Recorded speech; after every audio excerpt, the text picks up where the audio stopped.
하나님 말씀은 시편 73편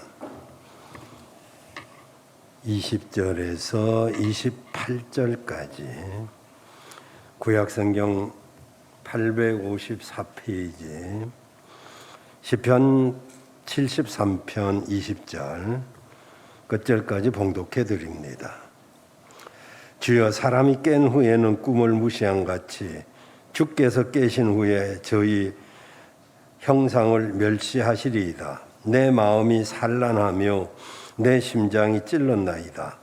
내가 이가 죽음에 무지하오니 주의 앞에 짐승이 오나 내가 항상 주와 함께하니 주께서 내 오른손을 붙드셨나이다. 주의 교훈으로 나를 인도하시고 후에는 영광으로 나를 영접하시리니 하늘에서는 주 외에 누가 내게 있으리요, 땅에서는 주밖에 나의 사모할 자 없나이다. 내 육체와 마음은 세잔하나 하나님은 내 마음의 반석이시요 영원한 분깃이시라. 대저 주를 멀리하는 자는 망하리니 음녀같이 주를 떠난 자를 주께서 다 멸하셨나이다. 하나님께 가까이함이 내게 복이라. 내가 주 여호와를 나의 피난처로 삼아 주의 모든 행사를 전파하리이다. 아멘. 오직 예수님밖에 없습니다. 우리 옆에 있는 분들과 인사하겠습니다. 세상이 아름다운 것은 당신이 아름답기 때문입니다.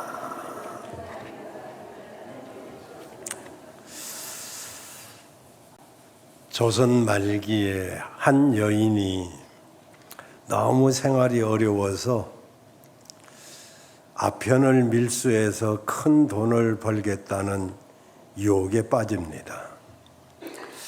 그는 어린아이를 등에 업고 또 아편을 한 무더기 등에 감춰서 이제 압록강을 건너 가는 기차에 몸을 실었습니다.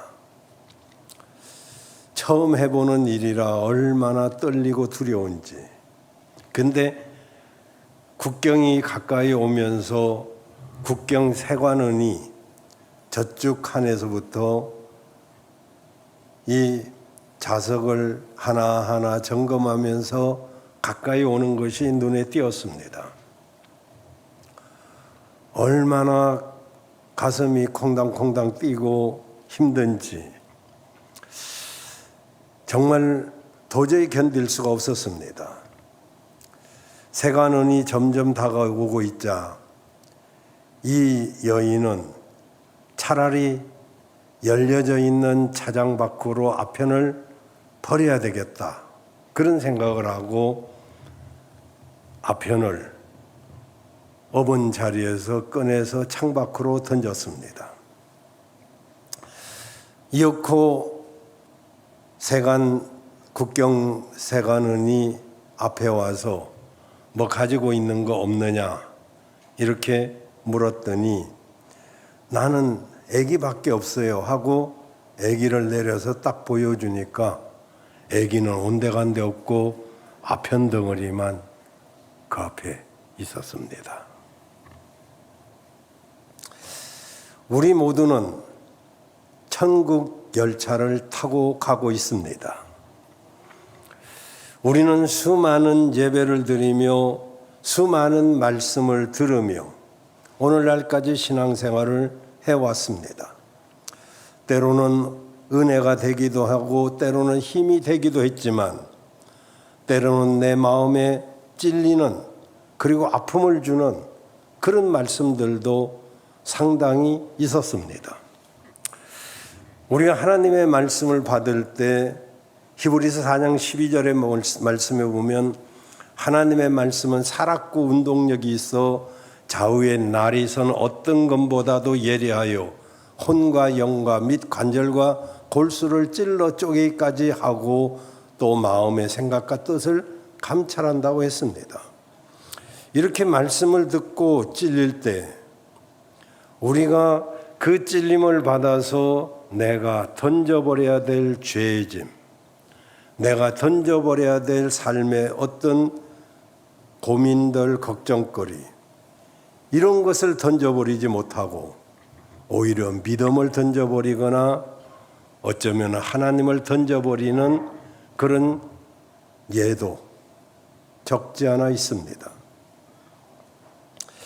여러분, 말씀을 통해서 우리가 내가 버려야 될 것이 무엇인가 깨달아지면 그걸 버려야 되는데 행여나 영원한 영적 생명을 버리는 그런 어리석음이 우리에게 있지 않는지 되돌아보면서 저는 오늘 시편 73편 28절 끝절 말씀을 가지고 하나님을 가까이 하는 것이 내게 복이라, 이런 제목으로 말씀을 드리려고 합니다.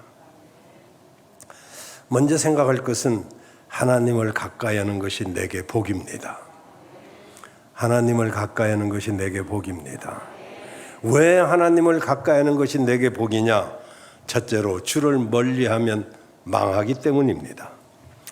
여러분이 73편 시편 거기 서두에 보면 다른 글씨체로 다른 색깔로 아삽의 시 이렇게 제목이 붙어 있음을 볼 수가 있습니다. 다시 말하자면 이 시는 아삽이라고 하는 사람이 쓴 시라 이 말입니다. 이 아삽은 다윗과 동시대 사람이었고 그는 성전에서 찬송을 연주하는 악사의 수석으로 일하던 사람입니다. 요즘으로 말하면 성가대장이라고 할 수 있겠죠. 그런데 이 아삽이 보니까 이 세상이 되어져 가는 꼴이 굉장히 불합리하고 불공평한 것이 많더라는 것이죠. 왜 믿지 않는 사람 또는 죄를 밥 먹듯이 하는 사람들은 잘 풀리고 잘 되는 것 같은데 믿음으로 살려고 애쓰는 사람들은 왜 그리 힘이 드는지, 왜 그리 모양이 그 모양인지 이런 의심이 들기 시작했습니다. 사실은 여러분 가운데도 이런 의문을 가지고 있는 사람들도 있겠죠. 왜 아무개는 믿음으로 살려고 애를 쓰는데 저렇게 잘 안 되고 힘들까? 아무개는 믿음하고 상관없이 사는데 왜 잘 풀릴까? 하나님이 계시기는 계신 것인가? 하나님이 정말 계시다면 공평한 분이 맞는가? 이런 의아심이 들 때가 있을 것입니다. 아삽이 고민한 내용을 우리는 다 가지고 있겠죠. 아삽은 오늘 말씀을 보면은 4절에 보면 그가 보는 세상 4절에 악인들은 바로 힘이 건강합니다. 죽는 때도 고통이 없습니다. 5절에 보면 고난도 없고 재앙도 없어 보입니다. 그리고 6절에 보면 그러기 때문에 이 사람들은 교만하고 거만합니다. 12절에 보면 그럼에도 불구하고 평안합니다. 물질도 더 잘 되는 것 같습니다. 11절을 보면 심지어는 하나님을 비방하는데도 그런데도 오히려 그는 형통한 것을 보게 됩니다. 이런 아삽의 고민, 아마 여기 있는 분들 중에 여러분들도 그런 생각을 가지신 분이 있을 것입니다. 정말 하나님이 계시다면 왜 이럴까? 정말 하나님을 믿는데 그 믿음이 어떤 것인지, 아삽의 고민이 있는 그런 분이 있다면 오늘 아삽이 깨달은 그 깨달음이 그 사람 것이 되기를 바랍니다. 아삽은 이런 고민을 가지고 있었어요.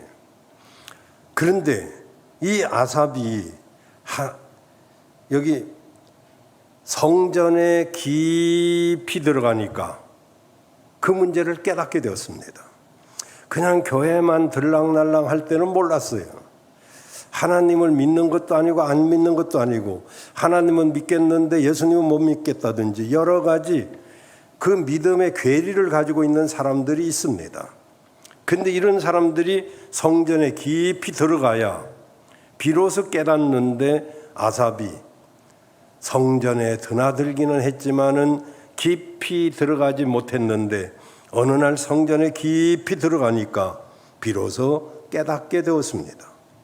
그들이 아무리 지금은 형통해 보이고 잘 되는 것처럼 보이지만 마치 풀이 비가 오면은 쑥쑥 자라나가지고 곡식보다 훨씬 더 잘 되는 것처럼 보이지만 결국은 풀이 배임받듯이 속히 배임받는 것을 그는 깨달았습니다. 사람은 누구와 함께 하느냐가 중요합니다. 그가 누구와 동행하느냐, 그의 옆에 누가 있느냐, 이것은 굉장히 중요합니다. 알게 모르게 우리는 영향을 주기도 하고 영향을 받기도 하는데, 근데 내 옆에 있는 사람에게 내가 영향을 주는 것이 아니라 오히려 영향을 받고 살 때가 많습니다. 금묵자학이란 사자성어가 있죠. 우리가 세상을 살면서 누구랑 가까이 하느냐, 먹을 가까이 하면 먹이 물들고 생선과 가까이 하면 비린내가 내 몸에 배게 되어 있죠. 그래서 우리가 세상에 살면서 가까이에서 좋은 것도 있지만 가까이에서 안 좋은 거, 해로운 것도 있다는 사실입니다. 사람도 가까이에서 유익이 있는 사람이 있는가 하면 가까이 하면 내가 모르는 사이에 상당히 해를 끼치는 사람도 있다는 것을 우리는 알아야 됩니다. 실제로 우리가 가까이 하고 무엇을 가까이 하고 무엇을 멀리 해야 하는가, 이것은 우리 인생을 결정지을 수도 있는 문제를 가지고 올 수 있습니다. 우리가 분명히 해야 될 것은 우리에게 가까이 할 것이 멀리 멀어져 가고 있다면, 반대로 가까이 하지 말아야 될 것이 가까이 있다면 우리는 속히 돌이켜서 지혜로운 그런 믿음의 사람들이 되어야 될 것입니다. 하나님을 가까이 하는 여러분 되시기를 바랍니다. 왜 가까이 해야 되느냐? 주를 멀리하면 망하기 때문입니다. 두 번째로 왜 하나님을 가까이 해야 되느냐? 두 번째, 하나님은 나의 인도자가 되시기 때문입니다. 24절에 보시면 주의 교훈으로 나를 인도하시고 후에는 영광으로 나를 영접하시리니. 하나님이 무엇으로 우리를 인도해 주십니까? 교훈으로, 주의 말씀으로 나와 여러분을 인도해 주고 계시는 줄로 믿습니다. 하나님을 가까이 한다고 하는데 여러분, 하나님을 가까이 하는 것은 무엇을 가까이 하는 것일까요? 왜 하나님을 가까이 합니까? 하나님을 가까이 하는 것은 하나님의 말씀을 듣기 위해서인 줄로 믿으시기를 바랍니다. 한 번은 솔로몬에게 하나님이 꿈에 나타나셨습니다. 하나님이 열왕기상 3장 5절에 보면 꿈에 나타나셔서 내가 네게 무엇에 해주기를 원하느냐 이렇게 질문하셨습니다. 그는 여러분 아시다시피 부귀를 구하지도 않고 명예를 구하지도 않고 장수 같은 것을 구하지 아니하고 무엇을 구했죠? 네, 다 지혜라고 대답할 줄 알았어요. 그런데 정확하게 보십시오. 열왕기상 3장 9절에 보면 누가 주의 이 많은 백성을 재판할 수 있으리까? 지혜로운 마음을 종에게 주사 주의 백성을 재판하여 선악을 분별하게 하옵소서. 여기는 지혜로운 마음이라고 되어 있기 때문에 두 번째 줄에 여러분이 그렇게 생각했을 것입니다. 그러나 개정개혁판에 보면 주의 종에게 듣는 마음을 주사, 듣는 마음을 종에게 주사 주의 백성을 재판하여 선악을 분별하게 하옵소서. 듣는 마음이 지혜입니다. 여러분, 하나님의 말씀을 듣고자 하는 마음으로 듣는 거, 세상 소리가 아니라 하나님의 말씀을 들어야 지혜가 오는 것입니다. 어제 저는 새벽 예배 마치면 가급적이면 꼭 운동을 합니다마는 헬스장에 갔는데 아침에 어떤 아줌마가 저한테 왔어요. 음악 소리 듣기 좋죠? 여러분, 헬스장에 음악이 듣기 좋은가요? 내가 바꾸라고 그래서 바꾼 거예요. 잘 들어보세요. 내가 그랬어요. 나는 하나도 안 들립니다. 나는 진짜 헬스장에 아무리 시끄러운 소리가 있어도요, 안 들립니다. 들으려고 마음을 먹지 않습니다. 간혹 배터리가 다 됐나 봐요. 사랑의 배터리. 이 소리는 들리더라고. 왜냐하면 배터리가 다 된 사람들이 들어있기 때문에 그런 소리는 들려요. 사람이요, 아무리 소리가 요란해도 듣고 싶은 것만 듣게끔 되어 있기 때문에 그래서 참 듣는 게 중요해요. 어제는 우리 김홍일 권사 따님 지수 자매가, 임지수 자매가 변지수 형제한테 지수끼리 결혼을 했어요. 그리고 김지수 형제가 축복하러 갔었어요. 지수 삼 총사가 다 모였네요. 최지수도 있었는데 주례말을 이걸 했습니다. 주례는 해봐야 귀에 남는 게 없을 것 같고 그래서 이야기를 하나 했는데 델마 톰슨이라는 여성을 이야기했습니다. 그녀는 결혼을 통해서 행복을 꿈꾸면서 결혼을 했는데 모제이브 사막이라는 거기에 군인 남편이 배치를 받았습니다. 남편이 훈련차 나가고 나면 그녀는 굉장히 힘든 삶을 삽니다. 왜냐하면 황사바람이 불죠. 인디언들이 있긴 하지만 영어가 통하지 않죠. 그러다 보니까 어느새 마음이 우울해지고 그래서 결혼만 하면 행복할 줄 알았는데 우울하고 그리고 이렇게 살다가는 정말 못 살겠다. 힘들다. 이런 생각을 하고는 부모님에게 편지를 보냅니다. 힘들어 죽겠습니다. 나 못 살 것 같아요. 더 이상. 헤어져야 되겠어요. 그랬더니 그 부모가 2줄 사연을 보내왔습니다. 2사람이 감옥에 있었는데 한 사람은 열린 창으로 밤하늘의 별을 바라보면서 앞날을 꿈꾸고 희망을 가졌지. 근데 한 사람은 땅바닥을 보면서 바퀴벌레를 보고 그리고 쥐를 보면서 절망하고 원망하고 불평했지. 너는 어느 삶을 원하느냐? 이 델마는 기가 막혔죠. 당장 와라. 우리 딸을 누가 그렇게 고생시키느냐. 너 와도 돼. 응? 갈 곳이 있잖아. 이렇게 할 줄 알았는데 처음에는 화도 나고 그랬지만은 곰곰이 여러 번 그것을 읽어보니까 그녀는 그때부터 마음을 새롭게 먹기로 결심합니다. 사막의 황사바람을 바라보고 사막의 밤하늘에 떠있는 별을 보며 선인장을 연구하고 꽃을 연구하고 사막의 짐승들을 살펴보면서 그녀는 거기에서 자기 재능을 발견합니다. 그 경험을 책으로 썼는데 그 책이 베스트셀러가 되면서 그녀가 인터뷰를 할 때 이렇게 말을 했습니다. 나에게는 2가지 음성이 들려왔습니다.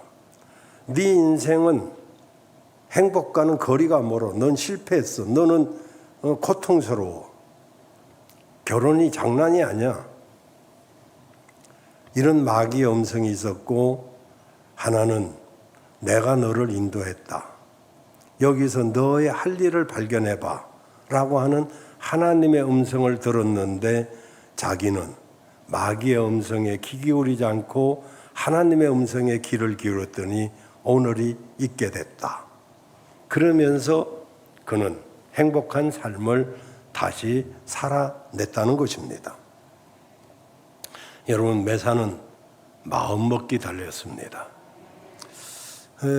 지수자매가 신혼여행 가기 전에 전화를 해서 너무 똑똑하게 잘 들었다고 그러면서 목사님 말씀 평생 잊지 않고 행복하게 살겠다고, 그래서 얼마나 기특한지 우리 청년들이 그렇게 되면 좋겠다, 그런 생각을 했어요. 주의 말씀을 듣는 여러분 되시길 바랍니다. 왜냐하면 주님은 말씀으로 우리를 인도하시기 때문입니다. 그 말씀이 인도하는 대로 순종하면 우리의 모든 삶의 문제들이 해결되게 될 줄로 믿습니다. 세 번째로 하나님을 왜 가까이 해야 되느냐 하면, 하나님은 나의 반석이 되기 때문입니다. 26절에 보면 내 육체의 마음은 쇠약하나 하나님은 내 마음의 반석이시오 영원한 분깃이시니라. 하나님은 우리 마음의 반석인 줄로 믿습니다. 우리가 살아가다 보면 흔들릴 때가 얼마나 많은지 몰라요. 정말 펭귄은 띠뚱띠뚱 걸으면서도 균형을 잡는데 모든 체력을 다 씁니다. 우리도 우리 삶에 얼마나 많이 흔들립니까? 그때 이 균형 잡기에 실패하면 불행할 수밖에 없죠.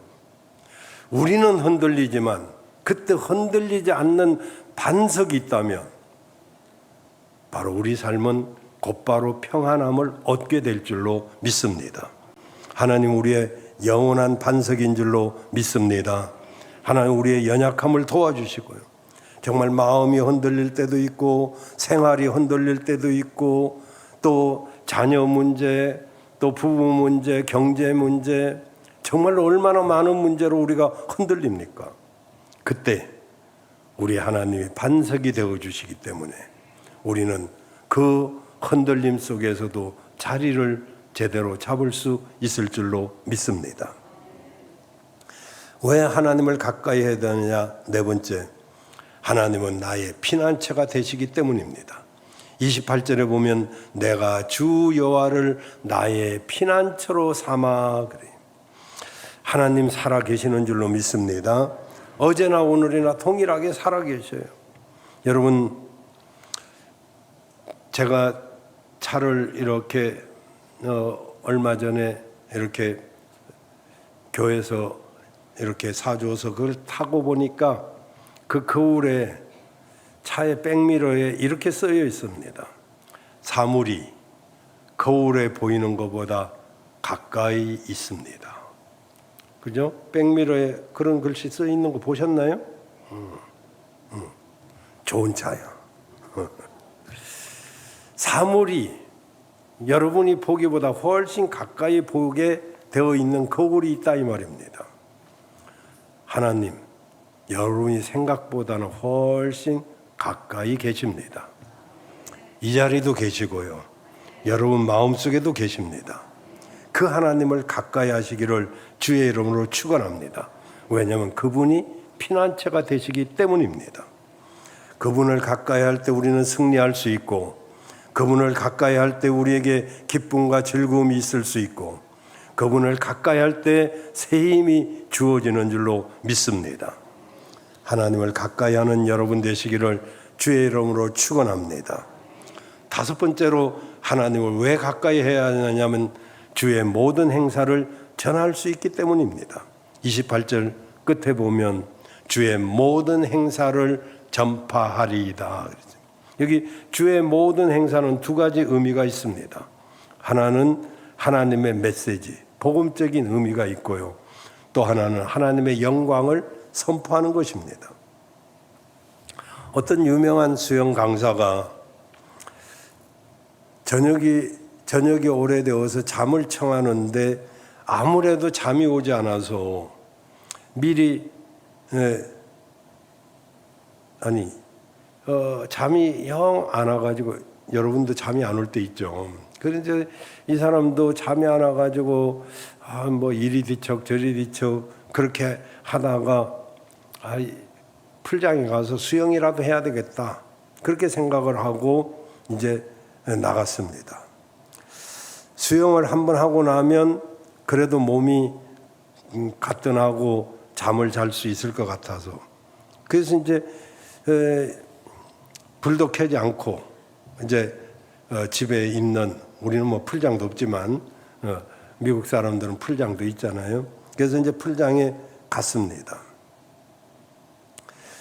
그리고 다이빙대에 올라서 가지고 두 손을 이렇게 펼쳤는데, 그런데 저만큼 달빛에 자기 그림자가 쭉 보이는데 이렇게 폈더니 길쭉하게 보이는데 꼭 십자가 같이 보였어요. 그래서 뛰어내려가려고 하는 순간 그 생각은 어디론가 사라지고 십자가 의미를 잠깐 생각하게 됐는데, 자기도 모르게 어릴 때 불렀던 찬송이 입에서 나왔습니다. 예수 나를 위하여 십자가를 질 때, 그 찬송을 쭉 생각이 나는 대로 그러다가 수영하고 싶은 마음이 사라지고 내려왔어요. 보니까 관리인이 퇴근하면서 풀장의 물을 싹 빼놓은 거예요. 풀장의 물이 하나도 없는 거예요. 만약에 그걸 모르고 뛰어내렸더라면 그냥 갔겠다, 그런 생각이 들면서 마음에 정말로 그 막 소스라친 그런 말하자면은 찌릿함이 있었죠. 그는 그날 밤 나는 또 한 번의 구원을 경험했다고 간증을 하는 것을 본 적이 있습니다. 여러분, 하나님을 가까이 하면 가까이 할수록 좋은 줄로 믿습니다. 여러분, 하나님을 가까이 하는 그 사람에게 어떤 복이 임하느냐? 23절에 보면 나의 오른손을 붙잡아 주십니다. 바로 승리를 말하죠. 24절에 보면 나를 영접해 주십니다. 천국까지 나를 영접해 주실 줄로 믿습니다. 두 번째로 하니까 또 세 번째도 있겠지. 얼마나 길까? 머리 좋은 사람 또 그렇게 생각 없어. 걱정하지 마요. 두 번째로 끝나. 또 주보하고 틀리구나, 뭐 이런 것도 보는 사람도 있을 거예요. 주보를 보지 마요, 제발. 집에 가서 봐요. 그러면 하나님을 가까이 해야 될 이유를 말씀드렸으니까 두 번째로 하나님을 가까이 하는 방법에 대해서 잠깐 말씀을 드리려고 합니다. 철학자 쇼펜하우에가 그런 말을 했습니다. 호저 딜레마라는 그런 말이 있는데, 이게 뭐냐면 호저는 이제 고슴도치 일종입니다. 전신의 고슴도치처럼 가시 같은 털이 난 호저가 서로가 너무 가까이 하면 상처를 받습니다. 상처를 그 가시로 찌르기 때문에. 근데 문제는 또 너무 멀리 떨어져 있으면 추위 때문에 못 견딥니다. 그래서 가까이 하기에도 먼 당신이 되죠. 가까이 하면 상처받고 너무 멀리 하면 추워서 못 살겠고, 그게 호저 딜레마인데, 사람도 마찬가지죠. 여러분, 사람은 지금 사회적 거리로, 코로나 때문에 우리가 사회적 거리란 말, 근데 세계적으로는 사회적 거리란 말은 없고 물리적 거리라고 합니다. 근데 우리나라만 김효란인가 뭐 이런 교수가 한 말이 사회적 거리라고 이렇게 통용돼서 쓰고 있습니다만은, 원래 심리학자들은 인간의 거리를, 인간 아닙니까? 간은 사이간자잖아요. 사람 인자, 사이간자. 사람과 사람 사이, 그 사이가 어떠냐에 따라서 관계가 좋기도 하고 나빠지기도 하고 호저 딜레마에 빠지기도 하죠. 너무 가까우면 상처받고 너무 멀면 외롭고 춥고. 근데 이제 심리학자들에 의하면은 밀접거리가 있어요. 밀접거리는 0cm에서 딱 붙은 0cm에서부터 40cm까지를 밀접거리라고 그럽니다. 이것은 뭐 정말 부부나 가족이 가능한 거리죠. 그다음에 이제 개체거리는 40cm에서 1m 정도, 1m 정도를 개체거리라고 그래요. 그다음에 이제 사회거리, 사회적 거리가 아니고 사회거리는 1m에서 2m. 그다음에 이제 공중거리, 공중거리는 3m, 4m 정도 됩니다. 공중거리는 아무 관계 없이 스치고 지나가는 남남과 같은 그런 거리를 말합니다.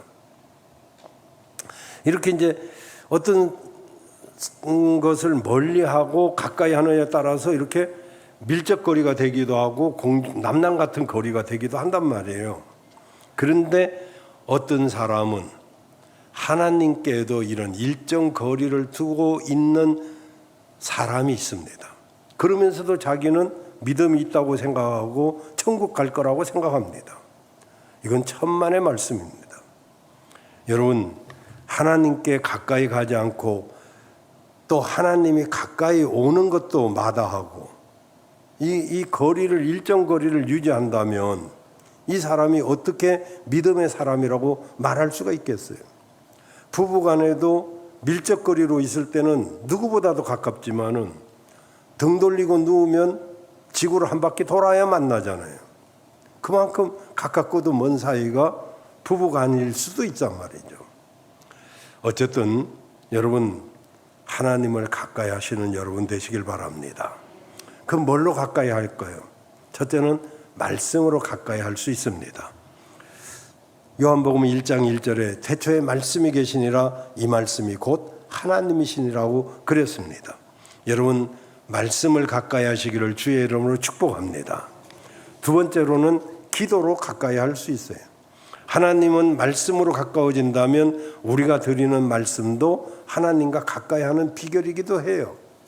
우리가 염려 걱정거리가 있을 때 하나님 앞에 아뢰고 그리고 그러면 하나님과 가까워짐을 느낄 수가 있어요. 세 번째로는 찬송함으로 가까워질 수 있습니다. 시편 100편 2절 보면은 기쁨으로 여호와를 섬기며 노래하면서 그 앞으로 나갈지니라. 감사함으로 그 문에 들어가며 찬송함으로 그 궁정에 들어가서 그에게 감사하며 그 이름을 송축할지어다.